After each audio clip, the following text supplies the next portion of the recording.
in Moorea, and we have some of our best friends in the world visiting us, Eben, Amy, and Mia. It's been great having our friends aboard, especially in such a beautiful place. We had one last mission to do in Moorea, and then we would do an overnight to Bora Bora, where our friends would fly out in a couple of days. Okay, everyone over here. Quick interview. Hey! Hi! Hi!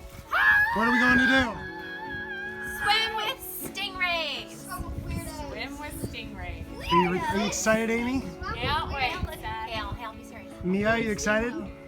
Yeah! Amy, yeah, we're ready. 4 feet something. There's a shark. There's a shark right there. Look at it.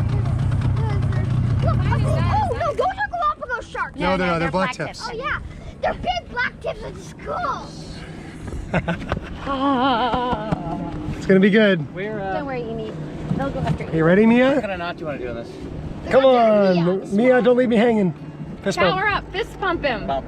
Me. Boom. Here she did. I go with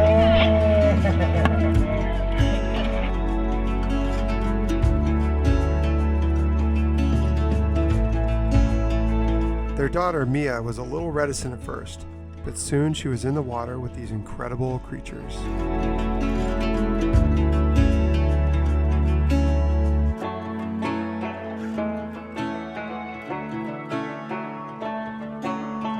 A lot of people fear sharks and stingrays, and for good reason. But if you understand them and respect them, never surprise them or pull their tails, for example, then they really aren't that dangerous. It was a pretty spectacular way to end our visit in Moorea.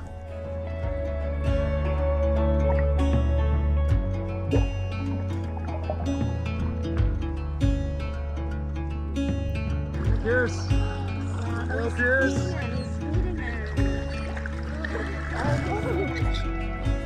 You're so soft. Hello, Reese! He's right on you, buddy. He's hugging you, Reese. Here comes Mia! Don't step back.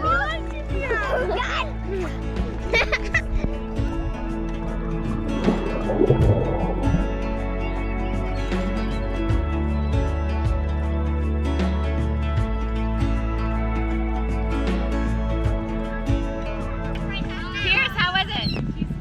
1 million kabillion kazillion to 100 million good. Awesome.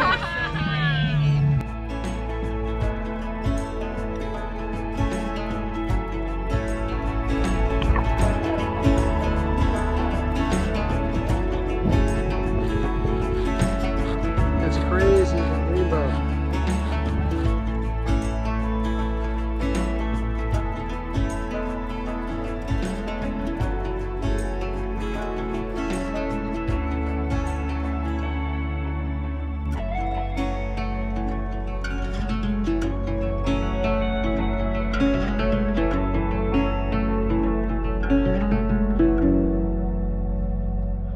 Okay, we're all ready for this overnight passage.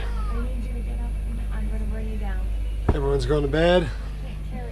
Dad's taking us out. Eben's helping me. You ready? Hey. You ready? Yeah, sail. He looks excited.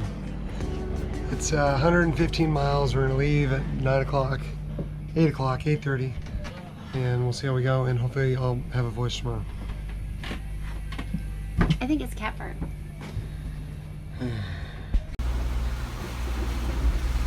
Hey, it's 3 in the morning. The wind has died. We're not having a very good time. It says we're going to be 10 hours just to get to Rayatan. So I don't think we're getting to Bora Bora yet. Hey, what's happening? We got a fish on the line here. Even Strauss is reeling it in. Maybe a tuna for dinner tonight, Seth. That'll be good. Kind of a bright, oh no, the green is yours. Oh! No. Broke off. No. Yep. He's gone? It broke off. It snapped, hit a wave, and it popped off. First impressions, overnight sail. Yeah, I prefer the land. for a land. Look at this land. We made it to Bora Bora. My voice is kind of coming back. Look at the color of that water inside. Bora Bora is quite possibly the most beautiful island in the world. Unfortunately, though, the word is out, and five-star resorts have taken over the island, and they're doing everything they can to make it less appealing for visiting yachts. 11 years ago, we had an incredible experience here on honeymoon. Back then, we anchored responsibly where we wanted. Here we are in Bora Bora on top of the mast. It's pretty scary. That's our boat down there. You can see I'm pretty high up, and I'm kind of scared. So I'm probably going to put the camera away right now. See you later. Today, there are anchoring restrictions throughout the entire island. It might be the first island in the world where you simply are not allowed to anchor anywhere. You are required by law, under police threat, to take a mooring from a single, well-connected family. It was handed over all of the moorings on the island. They then rented those moorings at a very high rate without ever checking the ones they inherited. It's criminal. The local community has been convinced that this mooring law is about protecting the environment, which we would be in full support of. However, it's really just another way to make a buck off the tourists, as many safe and sandy anchorages like this one are now restricted. Upon arrival, you're given a map showing the new quote-unquote laws. Basically, everywhere you see here that's red, you can no longer anchor. Only in the green areas are you allowed to take one of the available mooring balls. On July 2nd, the wind was picking up a bit from the east, so we moved to the western side of the island with our guests. At 10:32 a.m., we picked up one of the official Bora Bora Mooring Services moorings. We paid the manager for 4 nights, and we were given this receipt. Very surprisingly, they now claim that we were not on one of their moorings, even though we have a receipt from their letterhead and video of their moorings manager saying that they think our mooring was just uncared for and broke. It's just pure neglect. These images, taken from the mooring, show the conditions in the bay that day. In the lee of the island, there was no concern for anyone's safety or holding, and the manager never visited any of the boats to tell them to stay aboard, as they now claim. So, believing we had followed the law and safely protected our boat, we went to dinner, and when we returned, our boat wasn't there. Our home and the mooring were gone. Eben and I dropped off the families, and then we grabbed some life jackets, flashlights, a VHF radio, and we took off downwind. When we found Archer, this is what we found.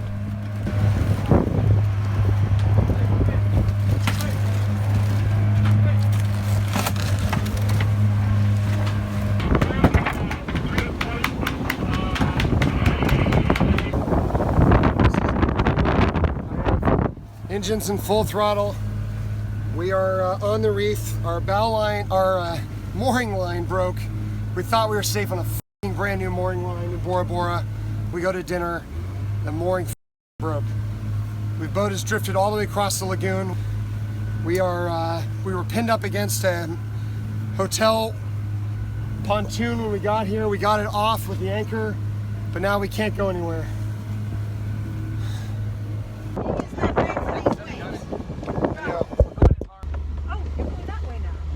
We're spinning all over the place. So we're just one boat length. Here we go. Need to go to starboard. Really urgently. Like one boat length from people's luxury hotel rooms. Are we free? Keep the speed steady. Can I go? No, keep it steady. She's got it. What? No, get her off the dinghy. On the boat, she's not comfortable being on the dinghy because it's out there. She's on our boat. Yeah, you can go a little bit faster, but don't crank it. Okay. Flip. Dude, that little knife you gave me, I cut through that thing up front. What thing? The front of that front of our mooring line. It was hooked on the boat? That knife was really sharp, yeah. You gotta do a video. What's your recap here? Oh, shit. Wow. Turn that light off. Okay. What happened, Eben? Well, the mooring bolt broke. We were at a very pleasant dinner until we came back, couldn't find the boat. The boat was gone. Gone. We dinghied back to our boat and it's just not there. We went back, dropped off the family, went to a friendly neighbor boat, borrowed some life jackets and went looking for it. We found it pinned against, was that the Regis, St. Regis, or the Four Seasons? No, it's one of the resorts on the west side of Bora Bora. I mean, the boat is pinned against a concrete pillar. We've got half of the last bungalow on the front of the deck. You know, we gotta turn this off. The mooring ball was jacked up. We had to cut it away, and the left side.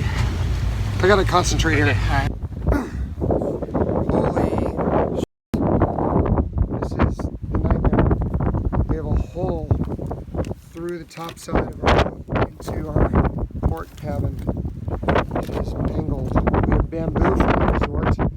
Splinters everywhere. The resort's a disaster. We haven't even talked to them yet. We're on some pier. So we need to figure everything out. And we need to go rescue. We've got another boat that, in fact, right now we got to go help. They helped us, and now we got to go help them. What a night. Okay. I don't even know what to say. Everyone's safe. I know I've said that probably 1,000 times. I don't know what we've recorded and what we haven't. I even just went back to the hotel to check on the kids and his wife and Elizabeth and my boys. And I'm on the boat. We're tied up safely onto a giant, massive concrete pier with tires on the side. I guess this means next steps are lots of paperwork with insurance and dealing with the moorings people here and trying to get the boat fixed, and we can maybe do some of that in Raiatea. New Zealand's probably the best bet. It just destroys our plans and what we're doing, and I know it seems selfish to be upset about that right now. People have so many bigger problems, and we're so lucky to be out here doing this, but God damn. I mean, it's just, we left our secure anchorage where we had probably 12 to 1 scope out over the St. Regis and 25 knots of wind to come to the Bora Bora Yacht Club with the mooring balls that were supposedly new, and they're charging an insane amount of money for them weekly here, and we thought that was safer. So maybe that's a little bit of my fault. But that shouldn't be. I mean, the moorings should easily have held our yacht. We're not that big, we're not that heavy, and it should have easily been strong enough to save us in those 25 knot gusts that we were getting. We didn't see anything over 25 knots. How can a mooring not hold you 25 knots of wind? So, you love to trust moorings, but I guess you can't. I don't know. I don't know what the learning is there. Man, this is a shame. I mean, the fact that we pulled that off, dude. Those guys on the dock were saying, "Get off the boat, get off the boat, get off the boat," and I'm like, "No, I'm staying on the boat, dude." Yeah, they were on the boat for a while, and then they all got off. They all bailed. They all bailed because it was just banging so hard. And when I was holding, it's like, no, don't do this. Like, get off the boat. I'm like, no, I'm fucking staying on the boat. They didn't want anything to do with it. They wanted to be on the boat. The damage was so severe to the port side that it ripped through the daggerboard line. That was our secondary problem. Was the daggerboard was then loose, and it wanted to fall through the boat. Yeah. And as we kept getting deeper, getting stuck. It kept getting lower and still sticking. I know, and all the dinghies, we had 3 dinghies pushing us off the shore, and finally we got off. And the daggerboard's gone. The daggerboard is totally gone. It went underwater. That was pretty intense. That was pretty crazy. Oh, dude. It's gonna be cool. It's gonna be cool. It's gonna be cool. It's repairable. There's no water on the boat. No one's hurt. You know, we use a little epoxy, a little paint. This could be as good as new. Okay, it's the next morning. Eben and Amy just got their ride to the airport. Here's the anchorage. It's not that rough in here. Really hard to believe that our boat was right there and that it broke in these conditions. It's insane. I guess the boat drifted all the way over there to the Pearl Beach Resort. Incredible. How about a video? We just woke up. We have a rainbow behind us. We're hoping that's a good sign of some sort.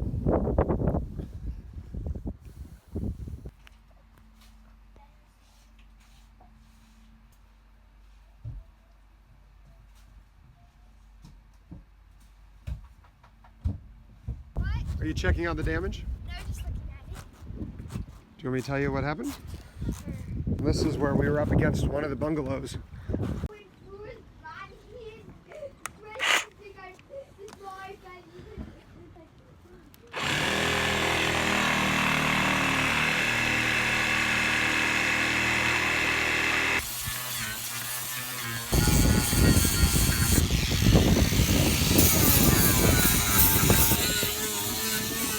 We're just grinding away what we can.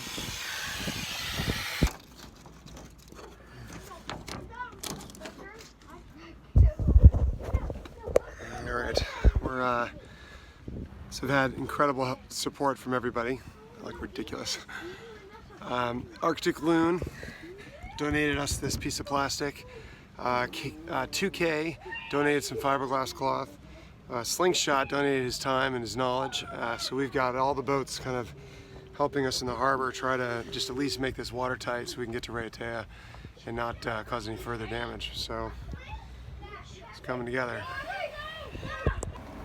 So here's the repair so far. We've got just some plastic there that we're going to then layer some fiberglass cloth over, put a little bit of resin on there, and then try and get the water to run off the sides. And we've buffed up the edges here so that the cloth will stick to the boat. So I think this will be enough to kind of make sure the boat is waterproofed. So right now the boat looks like this. So this is where the concrete post was pierced through the porthole. That's our stateroom down below. You know, thankfully it was behind the running rigging or standing rigging, behind the chain plate and behind the bulkhead even. So it just happened to land in what we think is truly just a superficial spot. And this is just fiberglass and paint and non-skid that we can replace. So already we've put down a layer of plastic that we then put two coats of fiberglass over, and then while the resin was wet, pressed some plastic bags onto it and then just lined it with duct tape. This is just a temporary repair to get us to Raiatea. So I actually think, well, that looks better than it did on the night of. I owe a huge thanks to Gavin on SV Slingshot, a buddy boat of ours. Follow him on Instagram. He's a great guy and great family, and a bit of a boat builder himself, so he was able to help me out, which was great. Tell me what's going on. So it is July 15th, and the boys and I are actually, forget that. Okay, don't. So we came home from dinner, and Seth was saying that, you know, he was like, "Where's Archer? I don't see Archer." And I thought he was joking. and I, you know, in my mind I was thinking, okay, let's just get home. It's late. Let's get going. And he suddenly was very serious, and he said, "No, the boat is not here. It's gone." The police were called. I met with the police. You know, I'm getting these pretty panicked sounding messages from Seth asking for more help because he was having a lot of trouble, or they were having a lot of trouble getting the boat actually off the hotel, and then once it was off the hotel, off the sand because the dagger board had fallen. So all in all, it was a pretty intense and scary time. What is happening now? So what's the scenario now? So what's happening now is it looks like I think to make the repairs on the boat is probably going to be a minimum of 2 months. And so I am actually, we're all going to go back to the United States for those 2 months. Hopefully it's not longer than that. And you know, let the boat be repaired. So I'm flying today with the boys, heading our way back home. We're just going to, you know, take this as a great opportunity to catch up with people, see people, and hope that the boat can be fixed, you know, quickly and in a fashion to where she's completely seaworthy and we can come back soon. So you want to come back? I do want to come back. How badly? Badly. I would be, if, you know, the night that this happened, Seth's immediate reaction was that, you know, dream's over. Like, that's it. And it broke my heart. I'm certainly not ready to you know, to end this trip. And I feel like we're just kind of in a lot of ways starting to get into a stride. So I definitely want to keep going. We're joined a couple days later by Francis, the mooring manager for the Bora Bora Mooring Services. He came over to give us a refund for the mooring that we supposedly didn't take. And he explained to me why the mooring that we were on hadn't been checked and what their plans were for the future. So we have it all on video. These guys have zero case. Okay, this is the receipt. So it says refund bill here. What if we are here, we need to go to a mooring field. Which ones have been checked? We were checking zones by zones. The zone that you were on, you know, was checked by the old guys that actually checked the mooring balls. Right. So when we took over, starting on May 1st, you know, we started putting all new ones in. We were going to go and go and recheck those again. And starting off today, we're putting all the mooring balls at the yacht club, and it's all going to be brand new. And when that's done, we're going to go and do all the yacht club. Yacht club have not worked on it yet. They've been checked by those guys by those days, but we personally didn't go and finish out there yet. Yeah. So that's why we don't have our mooring balls there. I guess boats ran over and break it off or something like that. You know, we're just finding out about that little by little. No. And is Kito still think my mooring was cut? I don't think your mooring was cut. I think it was all. Now that's my opinion. Yeah. Now I don't know what the rest are going to think, but my opinion is that the mooring was Just old. old. Yours, unfortunately, was old. You know, Yeah. I bet there's probably a couple of them out there, but you know. I think you should check moorings kind of every month or two at least. Well, maybe not every 2 months, but what I Certainly do- when you take over possession, you'd like to think you check. No, when we took over possession, we started working here, Right. over there, you know, but we haven't got to where you were, unfortunately. Yeah, it's definitely unfortunate. Yeah. And that pretty much brings us up to where we are today as of posting this video. The Bora Bora Mooring Services still has not accepted any responsibility in any of this. They have denied any involvement in our insurance claim. They have not paid out a single cent. Meanwhile, it's cost us personally over $35,000 in flights home, expenses, repairs, our deductible. It's just truly unbelievable. And if you're going to Bora Bora, please refuse to take these people's moorings. Okay, so that's what happened. It's been over a little over a week since that one night, and Eben's not wrong.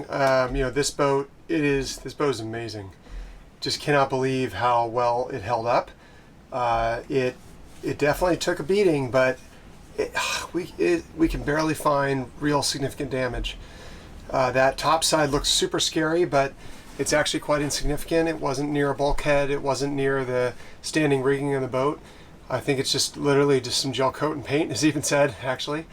So that is almost just a cosmetic issue. That seemed like the big scary thing. I think actually the bigger issue really is just the crossbeam and the seagull striker up on the bow. But Outremer's ordered us a new one to put on. And then what we thought, we were, you know, on the rocks, on the bottom, on the hard, but you know, really it was just the dagger board that had fallen that was holding us onto the sand. So even the undersides don't seem to be all that bad. That's why we've had no water intrusion into the boat. So we can't believe that this boat is in the shape that it's in, and it's amazing. It's a miracle.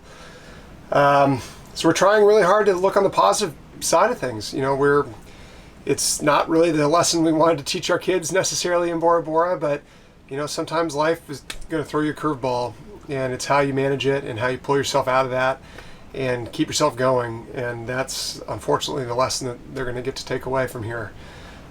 We owe a huge debt of gratitude to our friend Eben and the Strausses who were on the boat that night. We're sorry we kind of ended your vacation a little bit in a sad way. And to 2K and to Tradewinds. Those were the two boats that really came out in their tenders to help us. And without their help, I don't think Archer would be here right now. That I would be floating on Archer still in Bora Bora with Mount Otumanu as my background. It is just amazing that the cruising community comes to your aid and helps you no matter what the situation. And then the local community has been phenomenal. So we've had huge support and backing from all of the locals here. We were even invited into people's homes as a way for them to be able to help us.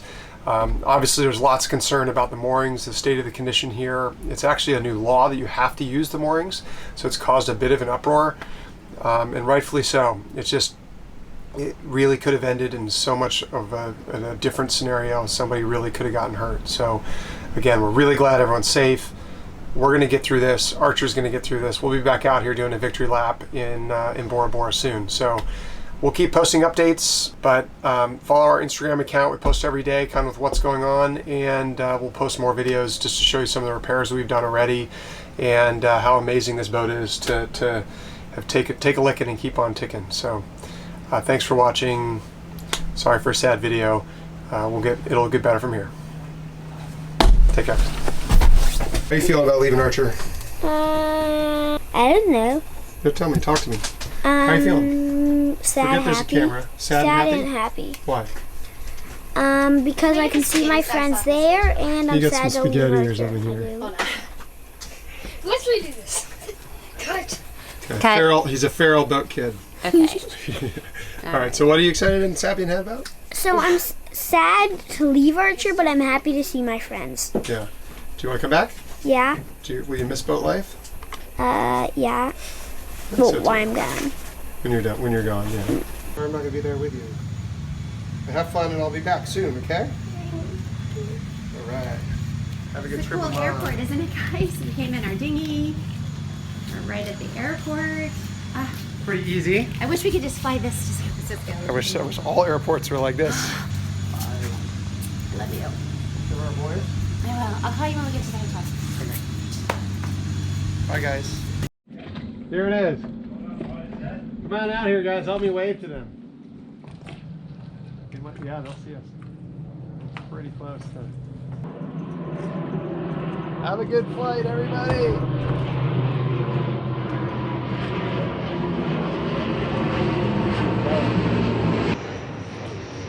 Oh, I missed them already. Oh, now it's turning to the port. Ah, family.